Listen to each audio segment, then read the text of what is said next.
அப்போ ஒரு மூட்டுக்கு மட்டும் தானாக வயசான தேஞ்சிடாது. ஒரு எலும்பும் இன்னொரு எலும்பும் இம்ப்ராப்பராக ஒன்றோடு ஒன்று இடிக்கிறதுனால அந்த இடத்துல ஒரு தேய்மானம் ஏற்படுது, ஒரு உராய்வு ஏற்படுது. அப்படி தான் இந்த ஜாயிண்ட் வந்து ஸ்ட்ரக்சர் மாறுது. எப்படி இந்த ஸ்ட்ரக்சர்லாம் மாறுதுன்றதை நான் எக்ஸ்பிளைன் பண்ணுறேன்.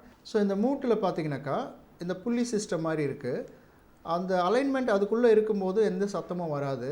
அது ராங்காக இப்படி திரும்பி இந்த இடத்துல இம்ப்ராப்பராக வரும்போது இங்கே தேய்மானம் ஏற்படுது. சில பேருக்கு நடக்கும்போது இந்த மாதிரி ஒரு டக் டக்குன்னு ஒரு சவுண்டு வருதுன்னு சொல்லுவாங்க. அப்படி என்னென்னா அது அலைன்மெண்ட்டில் இல்லை, அது இப்படி விலகி ராங்காக இந்த இடத்துல இடிக்கிறதுனால ஏற்படுற அந்த சவுண்டும் வந்து கிரெப்பிட்டஸ்ன்னு சொல்லுவோம். அந்த இடத்துல இப்படி தேய்மானம் ஏற்படும் போது ஒரு மைக்ரோ ட்ராமா, அதாவது ஒரு உராய்வு ஏற்படும் போது அங்கே சின்ன சின்ன சின்ன தூள் மாதிரியான எலும்பு வந்து தேஞ்சு சின்ன சின்ன தூள் அதை சுற்றி ஸ்ப்ரெட் ஆகி வரும். ஸோ நம்ம உடம்புல ஒரு மெக்கானிசம் இருக்குது.